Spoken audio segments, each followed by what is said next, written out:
I always recommend that podcast creators think about it as a high-powered networking tool. There's nothing wrong with starting small and just starting with whatever you have. My opinion is that the future of the economy is that nobody's going to do just one thing. Well, Ross, thank you so much for taking the time to chat with us today. I'm really excited about our webinar, Why Schools Should Have a Podcast. I'm thrilled to introduce our guest, Ross Romano. With over a decade in the education industry, Ross is a dynamic leader and expert storyteller.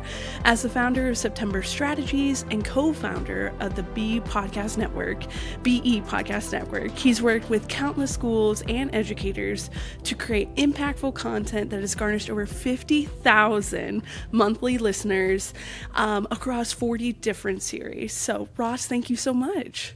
Thanks for having me, Danielle. Well, let's dive into it. What are three reasons why a school should have a podcast? Yeah, and there's a number, and we'll kind of go in a bunch of directions, but kind of, the top three that I would kind of organize them around. One is all about, it's an opportunity to proactively tell your school's story and tell it in detail and tell all the variety of different things, the great things that you're doing in schools. I'm a big proponent of schools being really proactive in their communications, and podcasting is a great vehicle to be able to do that. Right?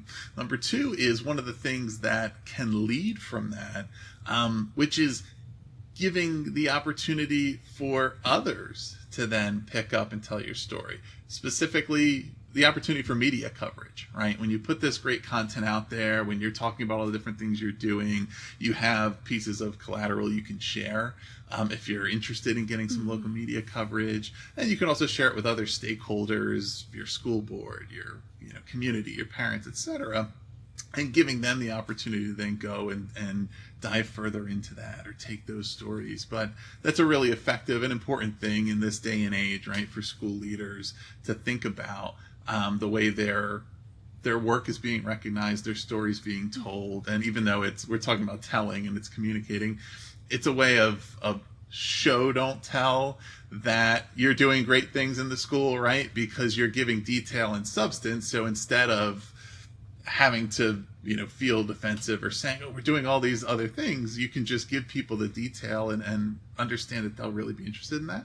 And the third one is about the collaborative opportunities that it gives for all stakeholders. If you get students involved, it's real world opportunities for students to be working on a real piece of media that's going out to the real world, right? And it's a great thing for that. You also can collaborate with faculty, with parents, with all kinds of stakeholders on these podcasts. So we'll talk more about that. But those are, I think, kind of three overarching areas.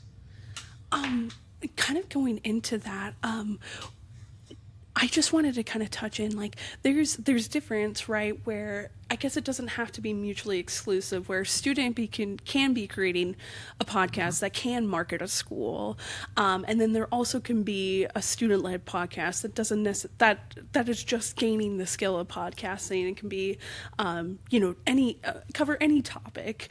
Sure. What are some of those common challenges that either a student or a teacher or just anyone might face when starting a podcast, and how do you overcome those challenges?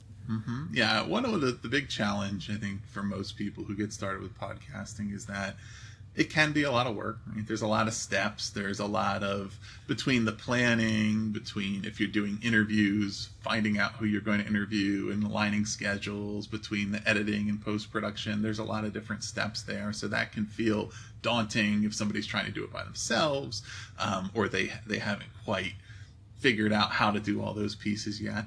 Another piece is just not having clarity on what you want it to be. Right? Saying, well, we want to have a podcast, but what should the format be? What's the style? What do we talk about?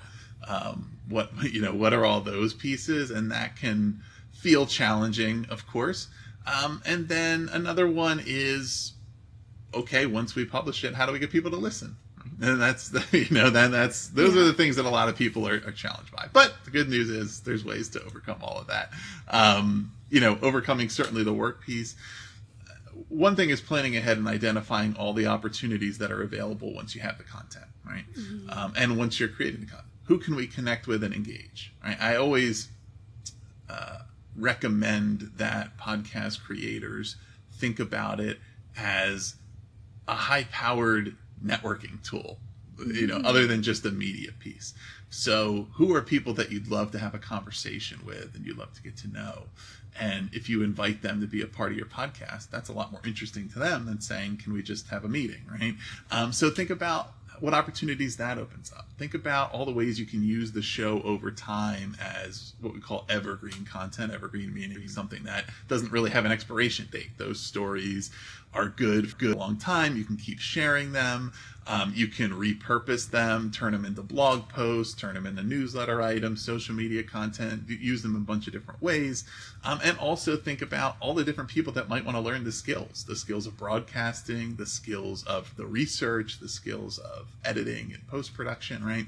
And when you understand, okay, there's all these different areas of value we can derive from this. Okay, well, now that work doesn't seem so intimidating because it's more than just the podcast.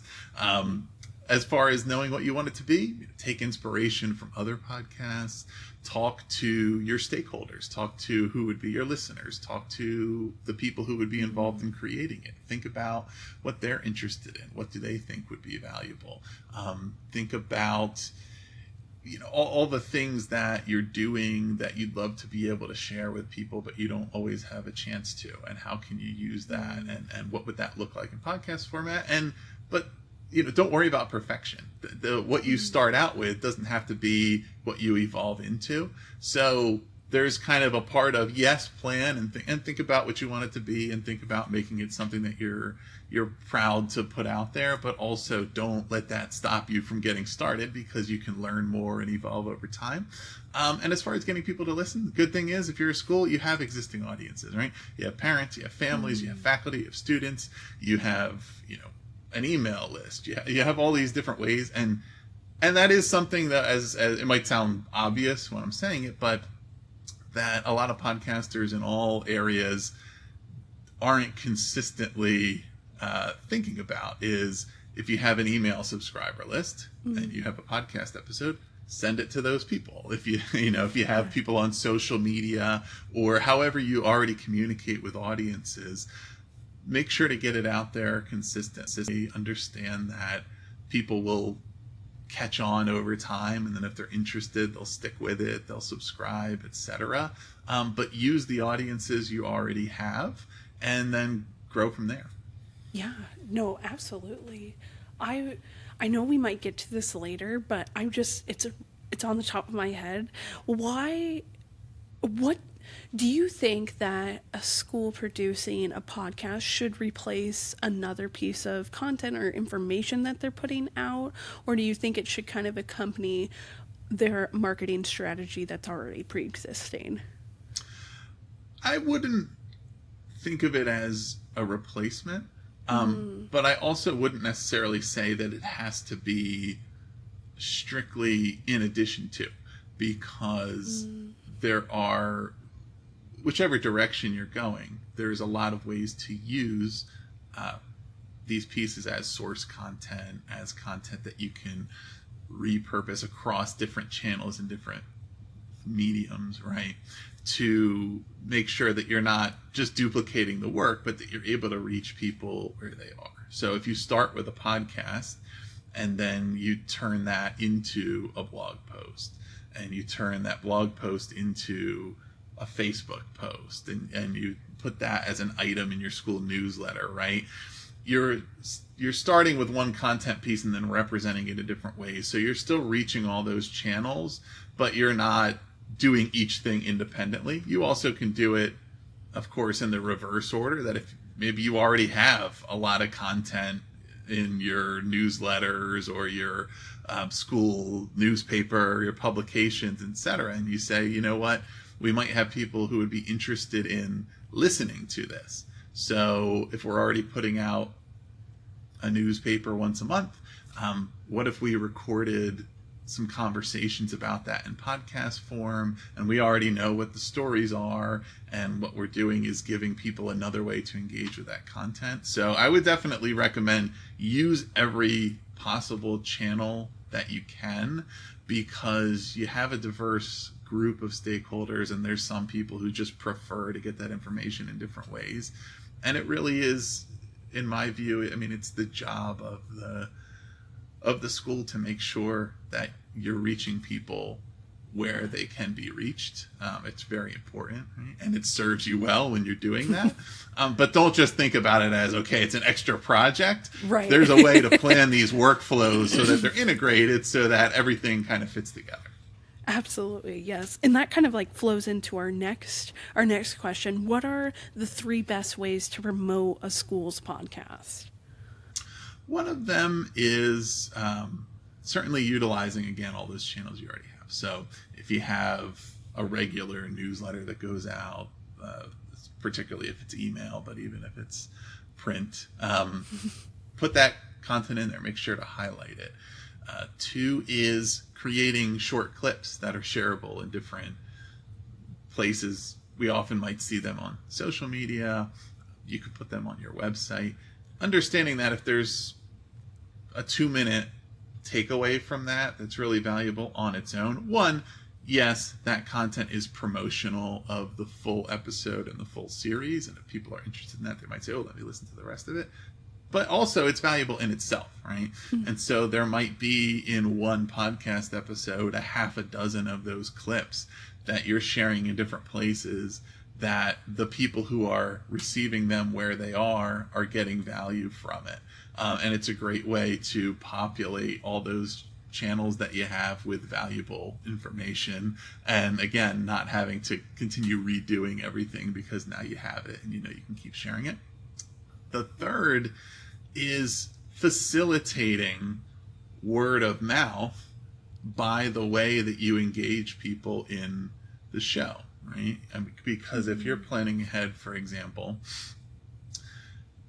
you can think about, okay, when we're doing the podcast, we'd love to have conversations with people on our faculty, parents, people who are involved with our extracurriculars, our clubs, our sports teams, etc. Right?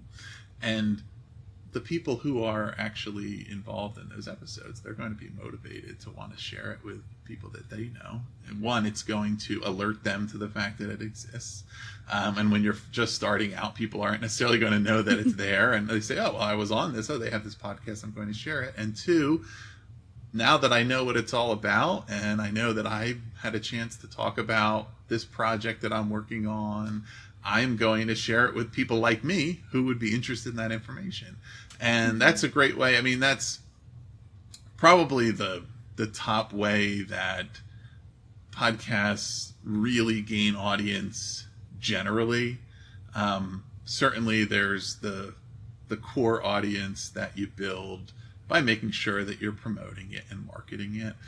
But then the more that the people who are listening are saying, this is really valuable, this is worth my while, I'm going to tell other people about it, that's when it's really going to take off. Mm-hmm. And the belief here is, I mean, if you're creating content that is worthwhile, and that people are getting good information from, or they're feeling like they're more connected to the school, they're going to be motivated to tell other people about it. But I think the best way to make sure that happens is to get those people directly engaged in it and think about how they can be part of the content, and that will really motivate them to then share it.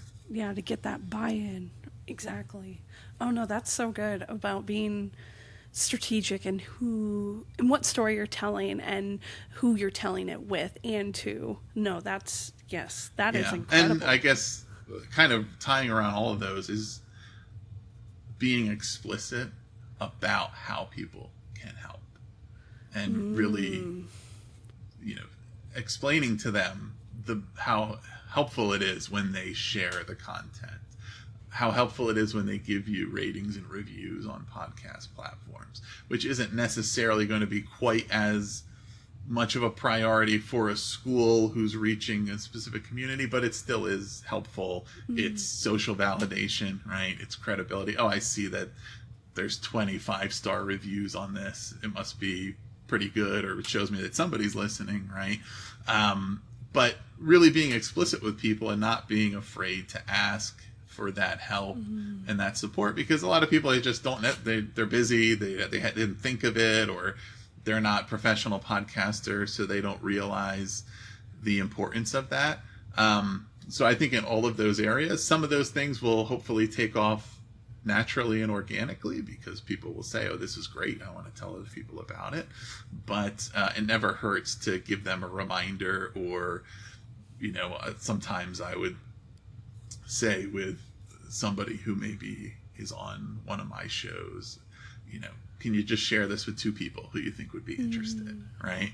And if everybody shares it with 2 people, and then, it can take off from there, and it's making it manageable for them. It's not giving them a vague or overwhelming ask, but it's just saying, if you think it was useful for you, do you know 2 other people who would find it useful? And then that gives them some guideposts.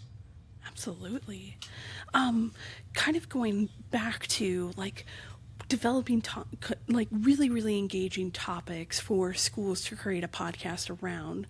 What is some advice you would give to schools, either administrators, teachers, students, for finding that engaging, fun content to develop, and to keep listeners coming back for more each week, or however often you release it? One is, let your curiosity guide you. Even if you're let's say you're the principal of the school, right?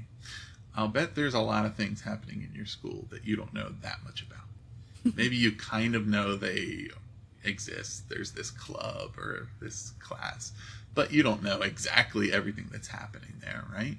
So what are the things that you would like to know more about?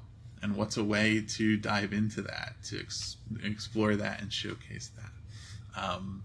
That's a good way. Talking to, again, the students, talking to faculty, to parents, and thinking about what are the things that they'd be interested in knowing more about.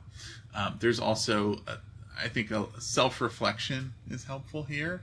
If we're trying to get better as communicators in schools, and better at really showcasing the things that are happening, what are the good things we're doing that we really haven't told anybody about?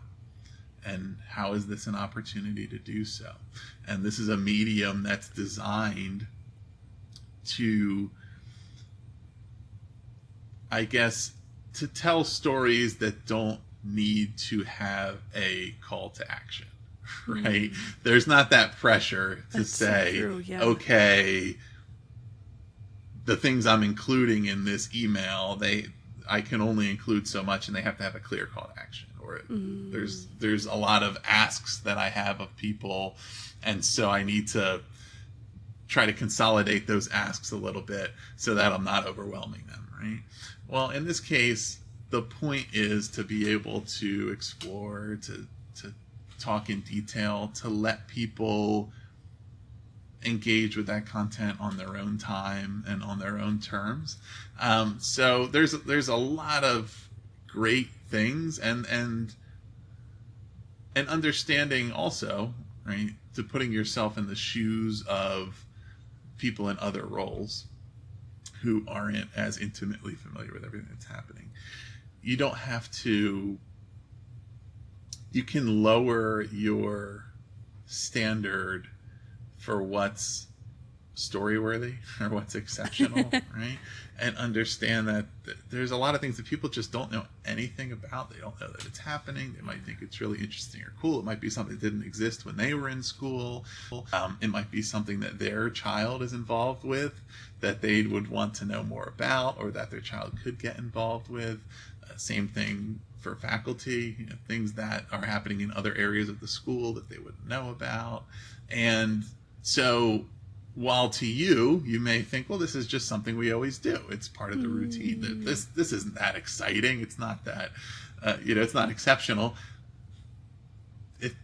to other people it might be, right? Yeah. Or to the students and faculty who are involved in that program that are getting a chance to have it highlighted. That might be really exciting to them, and it's something that they've never had a chance to do before. So we don't have to, I guess, put too much pressure on ourselves to think, well, I don't know if we're doing anything that other schools aren't doing, or I don't. To the people who care about your school, it's going to matter to them, and they're not weighing it against, well, I mean, every school has that, right? They that's not what's important to them. So those are all good ways, I think, to really identify a whole bunch of options for the different things you can talk about, different ways to do it, and to make sure that you're surfacing all kinds of things that might not get as much attention. Yeah. And like you're giving value to things that might often go unnoticed in your schools, and giving them exposure to the greater community. That is, so true. How and what skills from podcasting, what skills do people gain from podcasting, and why are those skills so important now in a digital world? Sure. Yeah, there's a bunch. So starting at the beginning, there's research and planning, depending on what your episode is or what it's about. If you're interviewing a guest, you're going to research that guest and think about things you want to talk about with them. If you're covering a certain topic, you're certainly going to research that topic and read articles about it or find sources. I mean, even you're researching it before that, what topics you might want to cover, but there's a lot of that. That's a whole piece. And then planning out what's the either script for this show, or what are the questions I'm going to ask? How am I planning ahead? So there's all pieces there that when you listen to, say, if you're a podcast listener out there and you listen to some of the bigger shows and you're wondering how it all comes together, there are staff members that's their job, is they're pre-interviewing the guests a little bit to kind of discuss what they might want to talk about. They're doing a ton of research. Some of these hosts that are doing great interviews every single day, how are they able to do that? It's because they have people that are helping them with it. The next part, of course, is the broadcasting skills. The act of interviewing, of getting used to speaking while being recorded, of practicing how you come across, your voice, taking the difficult steps of listening back to your early recordings and getting over that hurdle of everybody can't stand to hear their own voice. Eventually, trust me, you do get past it, and then you can really just engage with how to get better, and it stops sounding so bad to you. So, but the broadcasting piece is part of it. What you hear on microphone or see on camera, that's the public-facing part. But there's also the editing and post-production process, so using the various software and tools of how to include music or how to eliminate dead spaces or verbal filler or those kind of things, and learning how all those tools work.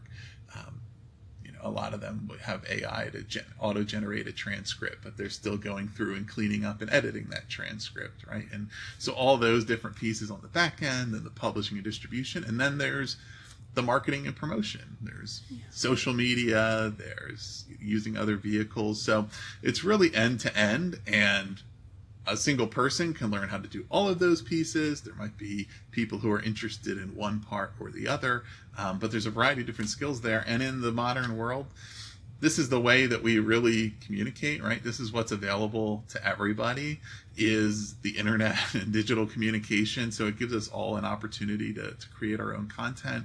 And it's a viable economic opportunity, whether it's something that people want to go into full time, this is kind of where jobs exist in the media landscape now, right? Yeah. It's really these types of endeavors, but it also can be a hobby. It can be a side hustle. My opinion is that the future of the economy is that nobody's going to do just one thing. everybody is going to have multiple things they're doing. They might have a more traditional day job, but they're also going to be selling things on Etsy, or they're going to have a podcast, or they're going to drive for Uber or something like that. Like there's all different kinds of things that are going to make up the economy of the future, and the more of these skills you have, the more chances you have to create what you want that to be. And so, there are skills that are never going to be wasted, even if it's just something you do for fun. For a school that's just, they might not have any technology, any equipment, limited resources, what advice would you give to help them to get started? Like what is that first step that they need to take to start a podcast? I would say just start. Don't let it prevent you just because you don't have the perfect setup or everything you want. You don't need a special microphone. You don't need an expensive software. There are free ones you can use. There's one called Audacity that you can download right to your computer. It's open source. It's free. Is it as good as all the others? Not necessarily, but it's not bad, right? There's a lot of distribution platforms that you can use for free to get it out to Apple, Spotify, those type of places. So there's no tool that you have to use for podcasts other than your device, your computer, your cell phone, your tablet. None of them have to cost money, right? There's always upgrades, of course, to different platforms to make your recording more high quality, or to improve your audio, all of that. So if you really want to do this and you don't have funds available to purchase all the equipment right away, still start. Just think about what you want it to be, who you'd like to be involved, and go with it, and then improve things as you go, and listen back and think about, okay, the first thing we want to do is we want to invest in a software for our editing, because there's things we want to be able to do at a higher level. We really want to make sure that we get better microphones because we're recording this in a place where there's a lot of background noise or echo, and we could tell how much better it would be to listen to once we have better microphones. But you can do those things as you go, and you'll understand the value of them as you go. But yeah, there certainly is, and then you'll also know that you're kind of committed to it, right? And you're invested in it, and that it's something you want to keep doing. And sometimes that can make you more likely almost to follow through with it, because it helps you to weather the initial frustrations of, oh, this thing's not exactly how we want it, or this thing isn't, when you've already think you have all the perfect equipment and everything's ready to go. And then it's still not perfect. And then you're just, super frustrated, but ultimately there's a learning curve. None of us are that good at this when we first start. It takes some time, but enjoy that. Yeah, the bare minimum, and then you have something to blame, right? You can blame it on the bad audio or something like that. Right, and then you'll really you'll hear the difference between, oh, now I can hear listening to this versus when I listened to this other show I listened to. Oh yeah, now I can hear the difference that audio quality makes, or different types of tools that help you to create better sound quality, or to remove some of the silences or the verbal filler, or just the lags in your connection, all those kind of things. But you'll really learn. I mean, it's a great learning experience there to learn what's involved in that process and the difference that it makes. And you'll know the difference between something that's really high quality and something that is less professional, and then you'll be able to teach somebody else how to do it, right? Because you'll have experienced that yourself. So there's nothing wrong with starting small and just starting with whatever you have. Yes. So to wrap it all up, just start recording. Right. Oh, well, Ross, well, thank you so much for taking the time to chat with us. And I know, like, it's truly incredible to have you on today because, again, you've worked in the education space. You have, you've worked with 40 plus podcast series. So thank you. And I'm sure teachers, students, schools will find this valuable. Thank you. Thank you. Yes, I hope it's of value, and certainly don't be afraid to reach out to us because we can help with all these things we've talked about. And for those who are looking to get started or to take it to the next level, there's a variety of ways to support that. But it's a great thing. I mean, and for schools in particular, I think that it's a great way to keep yourselves accountable for communicating, right?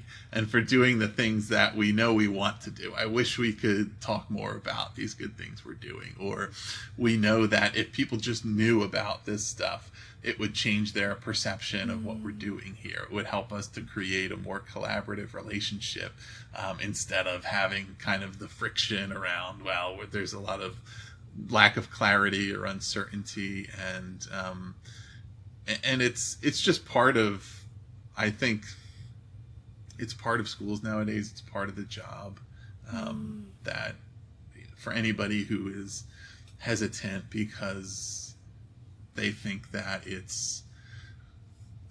seems like an ego thing to put yourself out there, right? And I do think some people struggle with that a little bit by thinking, well, if we're creating this content, ultimately it's about serving the community and serving your students and serving your faculty, and there is like no better way to serve the people in your building than to be able to highlight all the good stuff they're doing every day so that your other stakeholders in your community clearly know about that and have a great feeling about that. So I encourage everybody to really check this out. I guess that's the title of this, is why every school should do this, right? So it really is an opportunity for every school. Awesome. Yes, that was a perfect bow to end it on. Well, thank you again, Ross. Thank you.